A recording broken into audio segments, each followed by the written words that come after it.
So that's when the moderation theory is thrown out the window. You may justify moderation because you're having that now and you're only having one or two, or you only have it one day a week.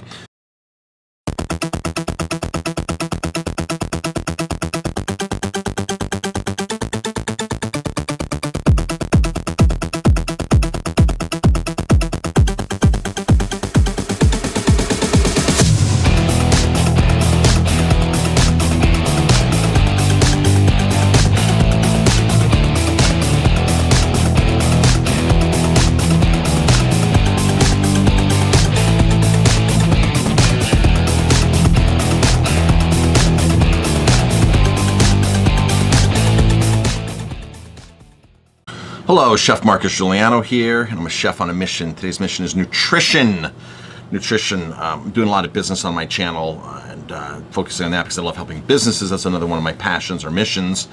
But I still throw in some health stuff here and there, and I haven't been on YouTube in a while, about a month, because I'm working on a really big business project right now. But I'm taking some time out to make some more videos here. I've been making lots of videos, they're just not on YouTube.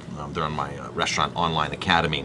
But let's jump into some health here. So this was a current topic for me 2 weeks ago because I was interviewed by a newspaper on what do I think of the veggie burger market out there. What do I think about the Impossible Burger, Gardein, all these other brands, us being a farm-to-table restaurant. And I basically simply said, I'm not a fan of those. However, a lot of those do taste really good, right? A lot of those taste really great.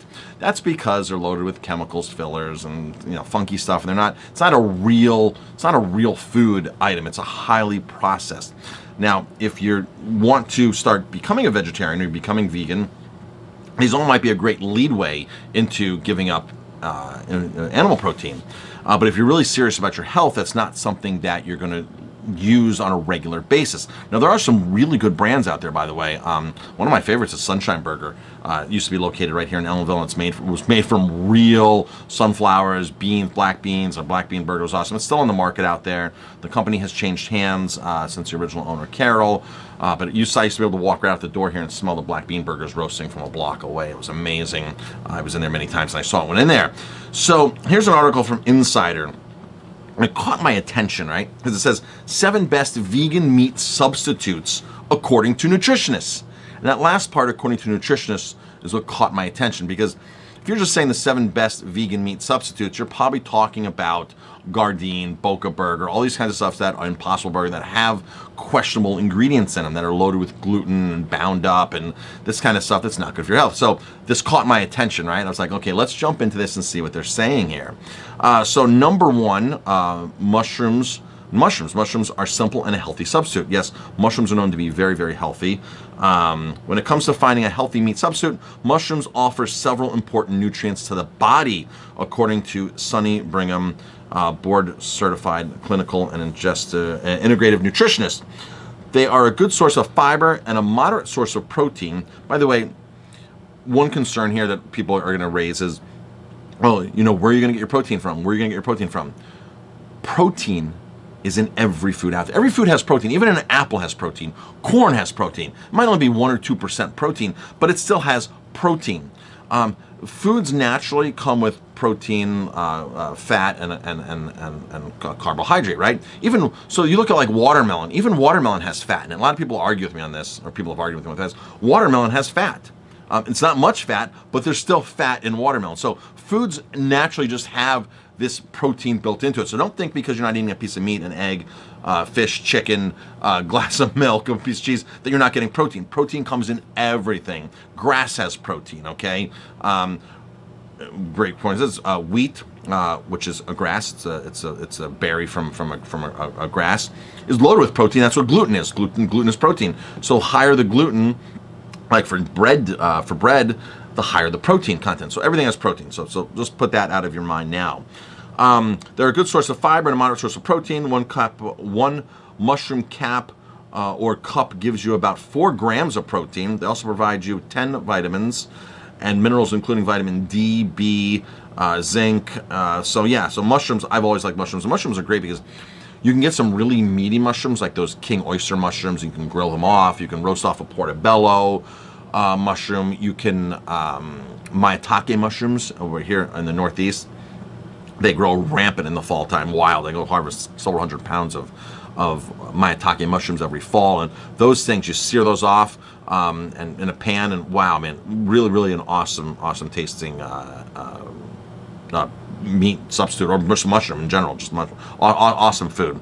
Number 2, legumes. Legumes are cheap and versatile. Yes, beans are super cheap. Even if you go buy the best organic beans out there, they're such a value for what they are, right? So legumes, a family of plants that produce a pod-containing seed, are extremely versatile and nutritious, making them an excellent meat substitute. Common examples includes chickpeas, peas, beans, and they even list peanuts here. I'm not a fan of peanuts personally. They have 27 different molds and toxins on them. It's just not a clean product the way they grow them. So I like to avoid peanuts and avoid peanut butter. I like almond butter versus peanut butter. They're high in nutrients like potassium, iron, and magnesium. They are a good source of protein, typically low in fat, but so they still have fat, have no cholesterol, and contain both soluble and insoluble fiber, according to the La Crosse Tribune. For cooking, you can use them in a variety of ways: casseroles, mock meatloaves, tuna and egg salads, and homemade veggie burgers. Right now we're making a veggie burger that's almost like a hummus recipe. It's chickpeas, organic tahini, cilantro, shredded carrots, some seasoning, some cumin, no lemon juice, no olive oil, because when we bind them, they bind together from there.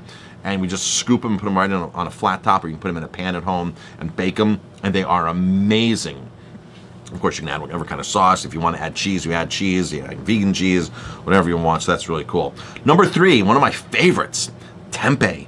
Tempeh is a nutty and nutrient dense. I love tempeh.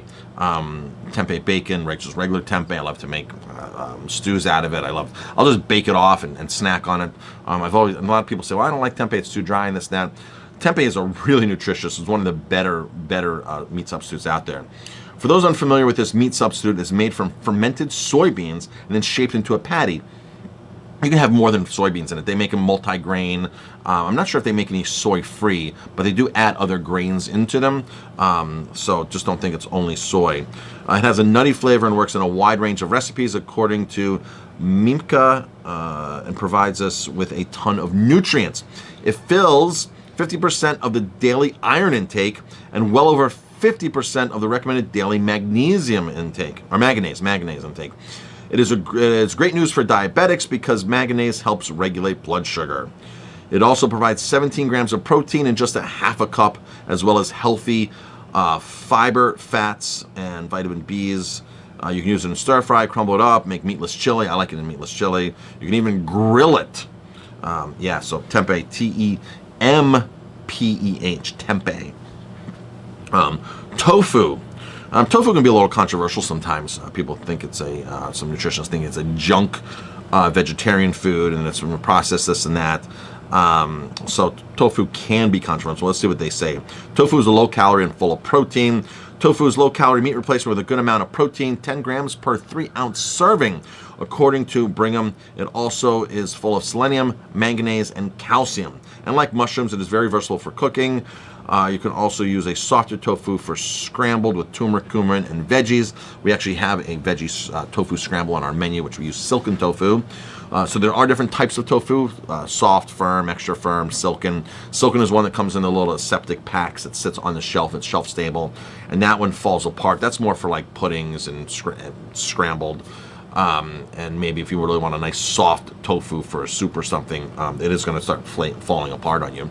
Then you have the firm and extra firm tofus as well. Those tofus are meant for cutting them and searing them, baking them, cubing them, roasting them off, things like that. That'll actually be much more firmer, and thus firm tofu. You can do more with them in that respect. Seitan is the next one. Seitan is full of wheat, but it tastes like meat. Seitan, I like to describe Seitan. People say, "Oh, what is Seitan, Marcus, or Seitan?" I'm like, well, all that gluten that everybody else is avoiding, they've saved all that gluten, they put it into Seitan, basically. That's how I describe it. We make a joke out of it, because it is just basically vital wheat gluten. It's gluten. It's wheat gluten. It is one of the most easiest things for a meat eater to transition to if they want to eat vegetarian, because you can cut it into nuggets, into slices, like a scallopini of some sort. We can chop it up. You can chop it up in a food processor and make it into little like ground beef, basically, and cook that into a chili, and it's really good like that. But again, it is gluten, and it's not, I don't consider it really a healthy food, but let's see what they say. This is also known as wheat protein or wheat meat because it's made up entirely of wheat, making it inappropriate for individuals with celiac or those with a gluten or wheat intolerance. It is high in protein and low in calories and a great source of iron, calcium. Because of its great texture, it can be baked, grilled, marinated, and can be done most anything too. It can be fried up. I totally agree with that. It is a very, very, very flexible source protein meat substitute source, but again, it's pure gluten, folks. So if I was into health, even if I didn't have celiac disease, wheat, that's probably not one of the things that I would really recommend to people. I like it. I do eat it from time to time, and I enjoy it. But it's not really what you would consider true health. Jackfruit. Jackfruit is similar to pork, but it's really fruit. I like jackfruit. It has a little tanginess to it, like a little tartness to it that some people don't like. So you need to put it in with a lot of sauce, barbecue sauce or something, in a kind of southwestern. So jackfruit, true to its name, it's actually a fruit. It's an Asian fruit. Since it's a fruit, it's also packed with nutrients. Now, there's a lot of fruits out there that you don't think are fruits that are actually fruits, right? Like here's a good example: chocolate. Chocolate's a fruit, right? It's a seed that comes out of a pod. It's a fruit. But so don't get thrown off by thinking, oh, fruit for a protein or fruit for this. So, and it's similar to pulled pork, and it's very similar to pulled pork, the way it flakes out. And do an internet search for jackfruit, and you'll see these big, massive fruits that you pop them open. There's like these kernels inside. That's what you pull out and shred. 1 cup has about 150 calories and a small amount of just about every vitamin and mineral. It has quite a bit of B6 and vitamin C. Jackfruit is also a good source of protein, calcium, iron, potassium. So yeah, if you have never had jackfruit, experiment with it. You may like it, you may not. The last thing here on the list is store-bought brands make good substitutes, and the store-bought brands we're talking about are the burgers. So Beyond Meat, Gardein, Boca, Tofurkey fall in this category of processed meat replacements. They have a great mouthfeel and really look like meat, according to Feller. With that, many of these products contain quite a bit of sodium due to its processing. It doesn't mean you should completely avoid them, Feller added. It just becomes all the more necessary to look at the ingredients. Key thing there, look at the ingredients. It's important to look at the nutritional facts and labels for salts, added fats, added sugars in the addition to the number of ingredients. Some of these products can be very processed, so it's important for the consumers to know and understand what they are purchasing. There's not many really good brands out there, folks, that don't have any chemicals, processing, stabilizers, whatever. A lot of them have this kind of stuff in it. It's just the nature of it. Again, if you're looking for something that is really true and pure, I like the Sunshine Burger. I believe Field Roast, although I haven't picked up a Field Roast package in a couple years, Field Roast was making some really awesome products. And I'm not sure if they've changed any formulas or anything, but just look and read labels. Avoid the stuff you cannot pronounce. Avoid those fillers. You'll see, like, I'm sure the Tofurkey one is all wheat, right? There's probably tofu in there, soy, and it's probably wheat. And then so it's just, you've got to read the labels. Now, again, I know the moderation, if you've heard any of my videos on moderation, and moderation is, I don't think it exists because you're either doing good or bad to your body. Your body doesn't know, on a cellular level, if you're eating a donut or something fried, the cells don't say, well, Marcus is only having one today, it's moderation. Let's not let this affect us. Because on a cellular level, whatever you put into your body is life or death. It's either growing or dying. That's the bottom line. And so that's when the moderation theory is thrown out the window. You may justify moderation because you're having that now and you're only having one or two, or you only have it one day a week. So, and of course, it really counts what you do most of the time, right? Most of the time is really, really what you counts. A lot of us can't be strictlers. We just don't have an environment that supports us to be 100% on and strictlers of everything. But again, most of the time is really, really what counts. But the moderation thing is out the window, just so you know that. But from time to time, I like one of these burgers. I really like one of these burgers. They do taste good. But again, I'm going to gravitate towards the ones that are really much cleaner the most of the time. Chef Marcus Guiliano, thanks for watching. If you like my videos, please hit like, subscribe, leave any questions, and I'd be happy to answer.